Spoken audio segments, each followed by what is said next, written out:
Hello there and welcome to Ask on episode 337. On this episode, we'll be talking about LEGO Star Trek coming into the fray for 2025. Yes, I said Star Trek, not Star Wars. The real reason that LEGO Star Wars apparently didn't look like it was selling at the end of 2024. And we'll save any Skeleton Crew spoilers for the end of the video. We'll, of course, talk about much more. And if you have a question or topic for next week's episode, drop in the comment section down below. Hit the like button while you're there. And thank you for the support on the recent videos. First question from Will Bricks. Says, it was crazy at my Target where I work. I saw where we were keeping some of our Star Wars items, and so I did some research, but the truth is that we had more shipments of Star Wars sets coming in rather than themes like Marvel. And I saw a couple other people commenting this theory, and this seems to back it up, because I do know that Will there does work at Target, and it would make sense that if in recent years Star Wars has sold the best, that they would try to stock it better, and that makes sense to me. I do think that there does tend to be a quick to the trigger idea that if it's on the shelf, it therefore isn't selling. And I don't necessarily entirely subscribe to that, although I totally agree. If you walked into a lot of stores at the end of the Christmas season, Star Wars was probably the most prominent theme left over. But of course, it would also make a ton of sense that they stocked it more because it sells generally better than the other themes. So I think that makes more sense than it just not selling. Although some of the sets that weren't selling, I mean, come on, is the Desert Skiff at $80 or the Droid Builder at $100 really going to be selling? No. I did have another similar experience when I went to my Walmart after filming the last episode where we did talk about the idea that LEGO Star Wars wasn't selling over the Christmas season. Apparently, I live in a high theft area because this is another Walmart that is now locked up the LEGO. But even with all of the LEGO locked up, LEGO Star Wars was far and away the most stocked theme. So I think, just to close up our conversation on this from last week, it's either not selling or they stocked it more than all of the other themes. And I really do lean towards them being smart enough to stock it more than all the other themes because it historically probably sells better. So we'll go with that this time. But if the trend continues, I don't know. The Gaming Hero says, do you think LEGO would ever make a Playscale or UCS Home 1 / any Mon Calamari cruisers? And the reason I picked this is because we have some interesting data from the early sales of the LEGO Star Wars midi scale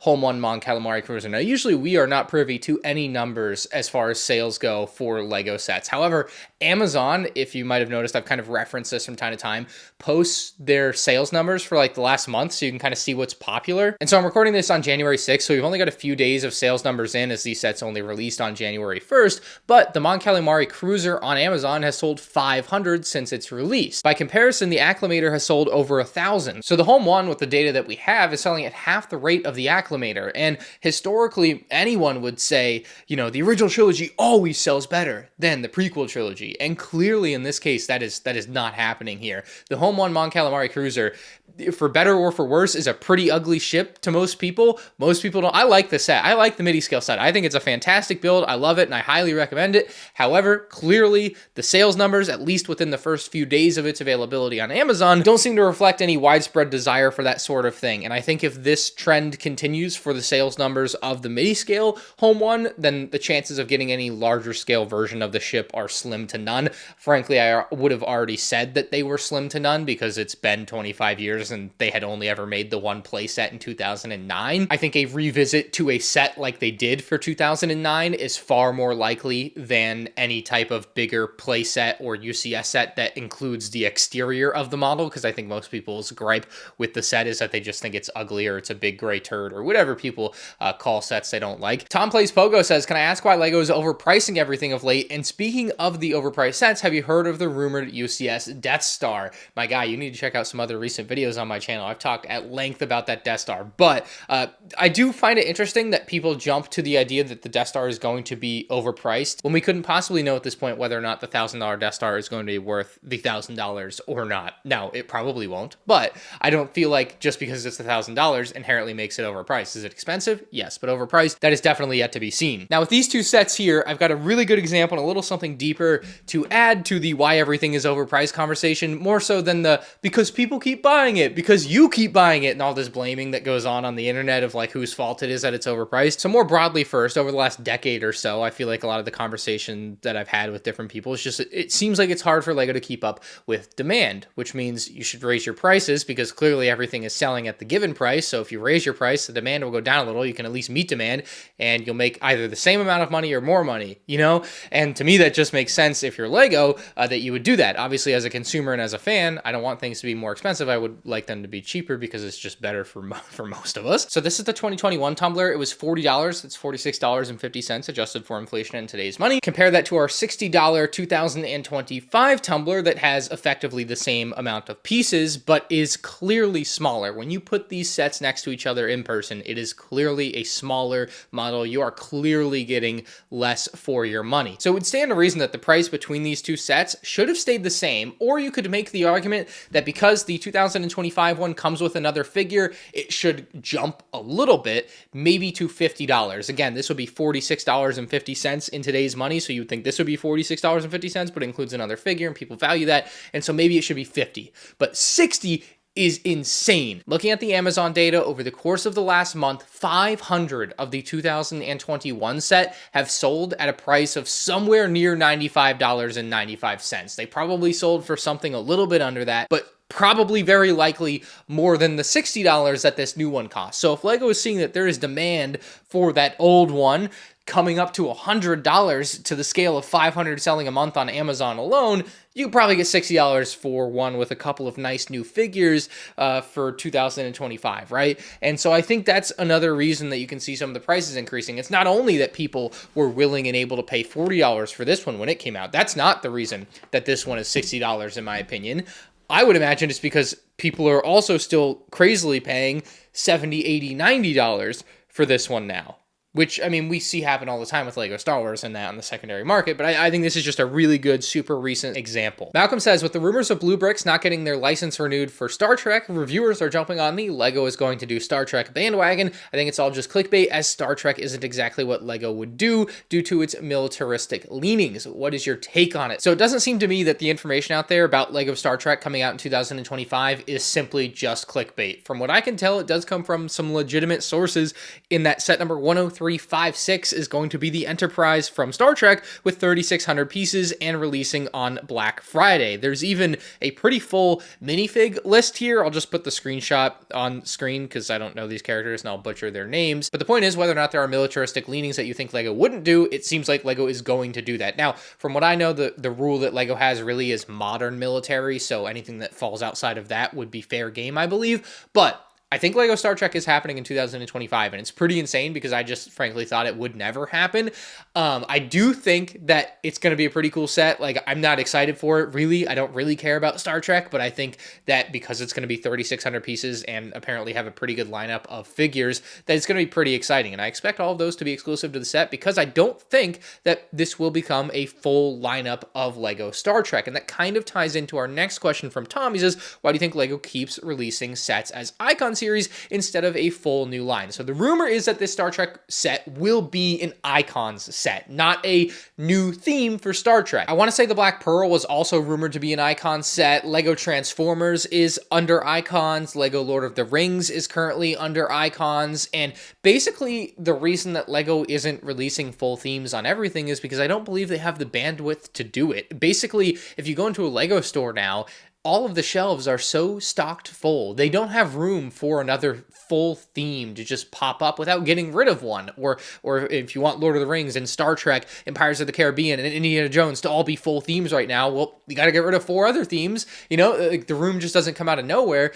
And so I feel like that's another big issue, is that LEGO simply may not have the ability and space to create more themes on store shelves and maybe in their warehouses or maybe with their designers, but they certainly have the ability to create one-off sets once a month, once every other month for these different little things out there. And so I feel like it's the way to go too. It's also clearly part of their strategy, in my opinion, where if you make a Star Trek set, if you make a Lord of the Rings is a bad example because they made sets before, but basically if you make a Star Trek set, you're getting fans of Star Trek interested in LEGO that might not have been otherwise, and then they'll buy the Star Trek set and then they'll buy a bunch of other sets. I do think it can be disappointing for people that would like full lineups of Lord of the Rings, of Pirates of the Caribbean, of Star Trek, but I think realistically you're just not going to see those things anytime soon. It's not to say that they couldn't become that. They certainly could. Nothing is a certain no forever, but I think for the time being, it's just what LEGO is doing. I also don't think Star Trek is popular enough to support a full-fledged lineup of sets. I have had the argument made to me in the opposite direction by a big Star Trek fan, but that guy's biased and he knows it, and he's watching this, he knows.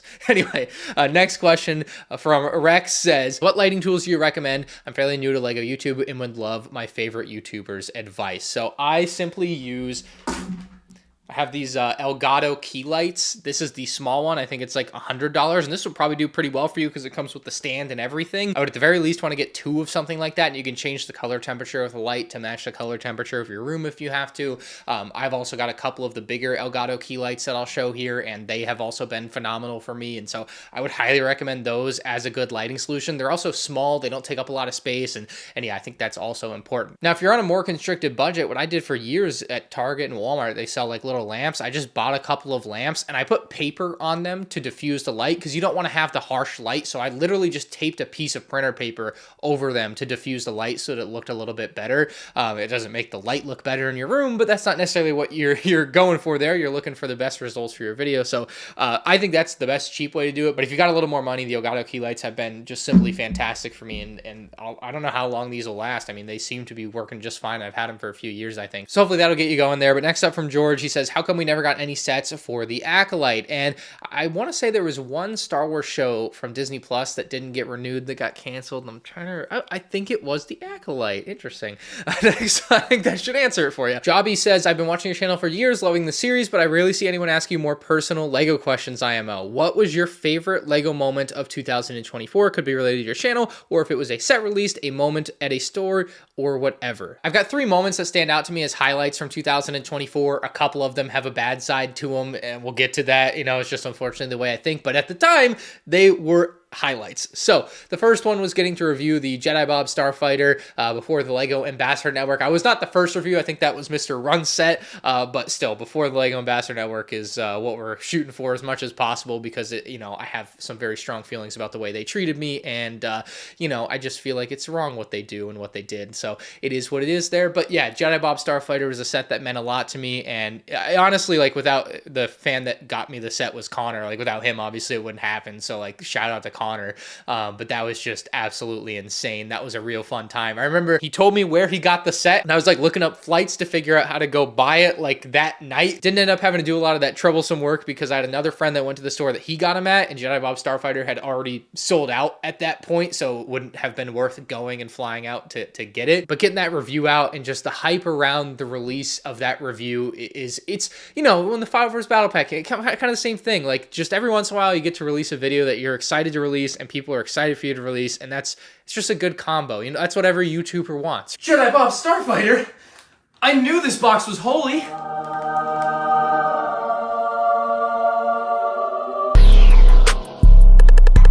I don't think of it like that too much, but that's, yeah, part of the fun for sure, is when you're hyped for something and everyone else is hyped for something. Like, yeah, that's fun, right? Now, the second highlight was getting invited to the LEGO Star Wars Rebuild the Galaxy premiere in Los Angeles. That, of course, is the show with Jedi Bob, and I was just immensely hyped and grateful to have been invited to something for the first dang time, and I then was told I couldn't go. I RSVP'd, and they said it was full, but I found out they were lying, and I have a full video on it that I never released.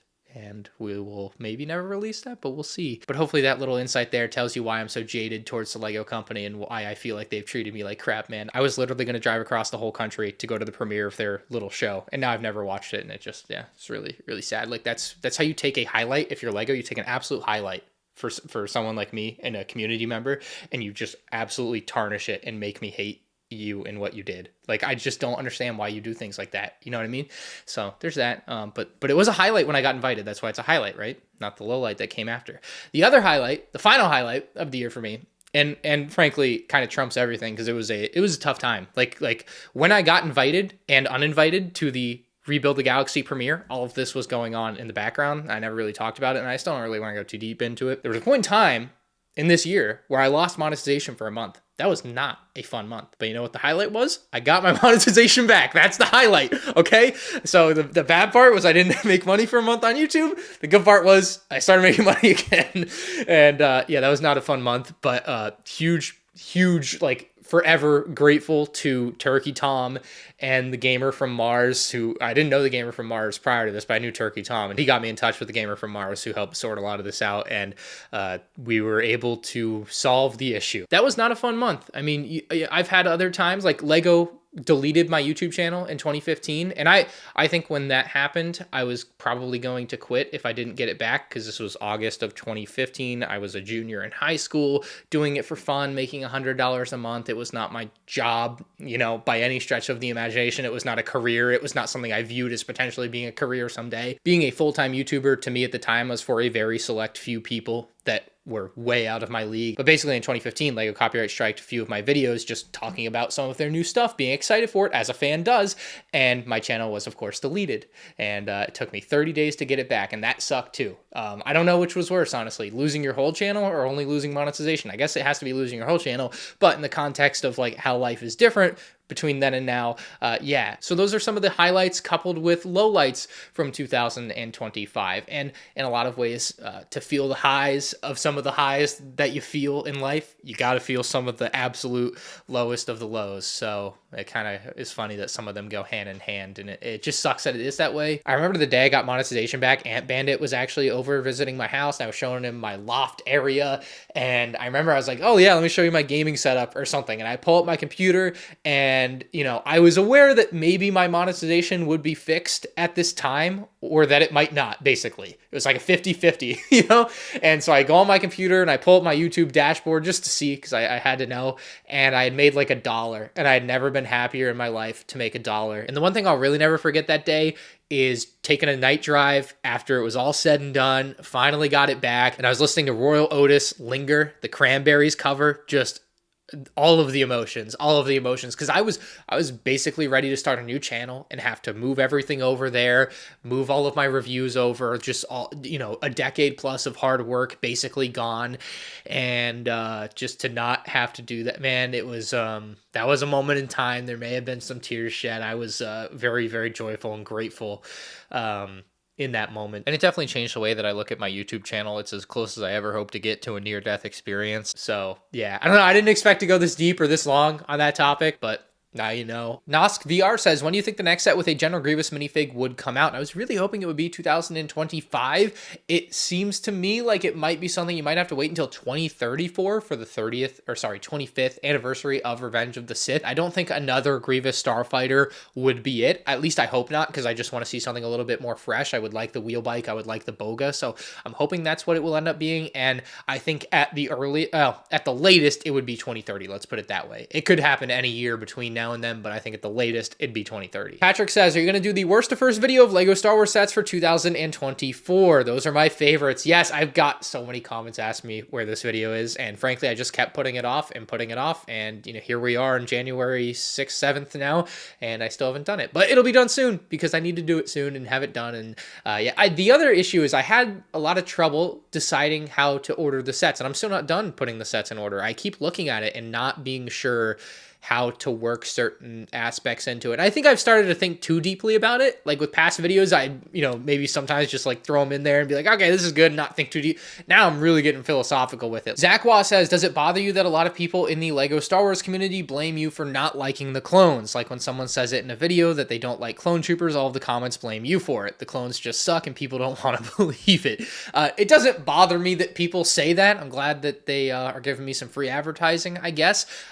It's sad that that's like the state of discourse in the LEGO Star Wars community, like that if you have an opinion on something, well, it can't really be your opinion. You must be brainwashed by a YouTuber. It's a little scary that that's how it is, but I've seen it for a couple of years now, where basically if you say anything that LEGO does is potentially not so good, you immediately just get hounded. Hounded might be putting it a little bit too lightly in some cases too. I mean, just threats are thrown around, name calling, just anything you can think of, right? It gets thrown in there to help show that LEGO is so good no matter what they do, you know, and clearly they have some faults out there, and it's okay to shout out those faults.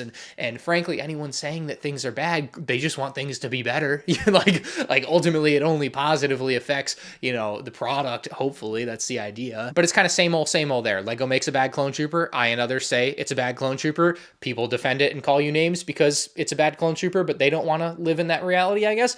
Matt T says, in the latest, spoilers, in the latest Skeleton Crew episode, the Onyx Cinder is heavily transformed. Any chance that we would get a set based on that version of the ship, possibly this time including SM-33? This was a shocking revelation. You know, I think twice now on this series I have talked about the latest Skeleton Crew developments and been like feeling so final in my statement, and then they go and like pull another thing.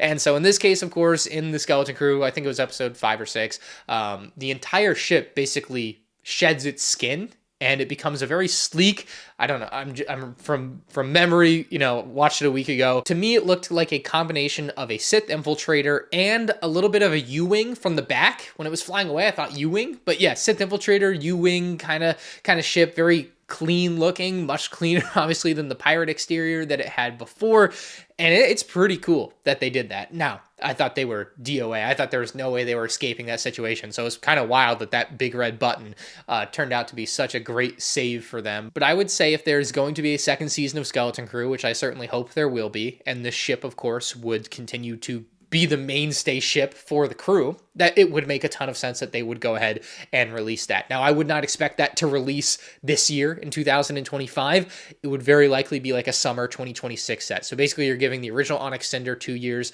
of shelf life, get it retired, and then bring out the new Onyx Cinder that's cleaner and sleeker and includes SM-33. And maybe if some of the characters have new Season 2 outfits, you know, you get them in that set. I guess you can say goodbye to any hopes of having that original Onyx Cinder design as a UCS set someday, because clearly it won't be around. It won't have the time to become something more. But yeah, if I had to throw a guess out there, Season 2 of the Skeleton Crew, late 2026, early 2027, we will see that set, but certainly not in 2025. So that is it for this episode of Ask MandR. If you guys did enjoy, hit the like button. If you're new to the channel, make sure you subscribe. And if you have a question or topic for next week's episode, leave it down in the comments section below.